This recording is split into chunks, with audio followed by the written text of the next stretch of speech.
Hello Kuwait and Philippines, hello Middle East, and hello world. This is Miss Michelle and welcome to our Mahirap. With the laban po. Laban. Ma'am, ano naman po yung pinakamalaking hamon po ninyo bago po kayo nag-enroll dito sa ICSA? Siguro yung ano ba? Siguro yung sa trabaho po, paano po mag-adjust, ganun hirap po. Hirap sa schedule kasi double job. Opo, double. So may regular work po, tapos may part-time, kaya ganun po. So, yun nga, siguro sa oras ang struggles po. Kumusta naman po, ma'am, yung buhay ninyo na ngayon po na andito po kayo sa ICSA? Yung naging students na po kayo, ano po yung naging changes po na naging students kayo? Ang naging changes is parang na ano ko na kung paano ko time management from work and then going to school. So during my day off. So parang na ano ko. Meron po ba kayong students po, yung memorable experience niyo sa mga practical training po ninyo?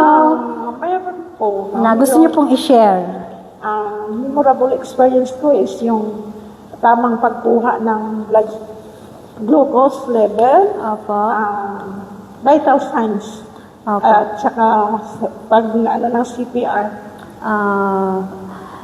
Ano naman po yung mensahe po ninyo sa mga kasalukuyan pong students po na or yung mga klase po ninyo na nagpapatuloy po na at nagsusumika para po matapos yung kanilang course po? Ang masasabi ko lang sa kanila is tiwala lang sa Panginoon na makakaya nila lahat ng mga pagsubok. Yes po. At saka time management din. Opo. Kailangan Trust yourself. Basta mayroon silang pangarap. Opo. Kung gusto nila.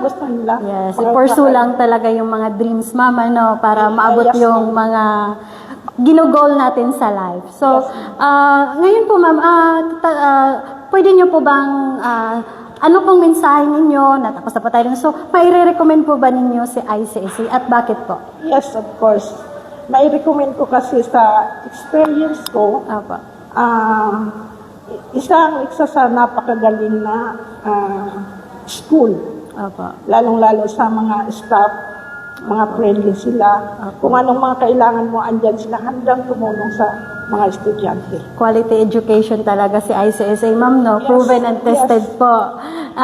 Ngayon po, ma'am, let's talk about your instructor. Sino po yung instructor niyo, ma'am? Ang instructor ko ay si Sir Mark Diacos. Opo. Siya isa sa pinakamagaling na teacher. Kasi mayroong isang strategy kung paano niya turo yung lesson na madaling maintindihan ng estudyante. Yes. Napakagaling na. Ano siya? Palabiro, tapos stricto siya pagdating sa day mo. Yes. Kailangan talaga. Yes. So matatakot kami, kaya kailangan ang natuto. Magiging strong ka talaga. Kasi yun nga po yung sinasabi ni Sir na kailangan mong maging matibay, matatag yung damdamin mo. Kasi when it comes to patients naman po, kung mahina yung loob mo, wala, matatalo ka. Kaya kailangan magiging strong ka po. So, yun po ma'am, ano po yung ano po ang pwede ninyong mensahe kay Sir po? Kay Sir Mark po? Kay Sir Diacos, Sir Mark Diacos, Sir, patuloy lang po sa iyong magandang pagtuturo sa iyong mga estudyante. Marami pa po kayong matulungan. At maraming salamat kasi isa siya sa nag-encourage sa akin na, ma'am, huwag kang mag-stop. Patuloy ko lang, kaya mo yan. Maraming salamat sir. Ngayon, tapos ko na. Yes, alhamdulillah. Natapos din. And then, yun po, lagi sinasabi ni Sir Mark na bawal may stress. Yes. Take, breathe in, breathe out, para tayo, kumbaga, ma-refresh yung isip natin, yung mawala yung stress, yes, yung maghanap lang tayo ng time na yung sa isip natin, kumbaga, i-divert natin para mawala yung isip. So, ayun po, natunghihan po natin ang kwento ni Ma'am Nerissa na nakapagtapos ng Health and Social Care Level 4.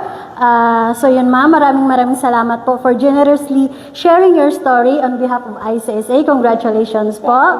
And to everyone watching, we hope you were inspired by her journey, and maybe, just maybe one day you could be the next our success story. And if you are interested in starting your own journey in health and social care, don't hesitate to reach out ICSA, contact us on our WhatsApp numbers +965-9930-2850 or message me directly +965-5077-8703, or you can visit us here in Kuwait City, Malia, Panasonic, Tower 8th floor. So don't forget to follow us for more updates sa aming mga success story or mga offer namin dito sa ICSA. And once again, this is Miss Michelle from ICSA Kuwait, your partner in success. So see you po next time, and thank you ma'am. Maraming salamat and congratulations po ulit.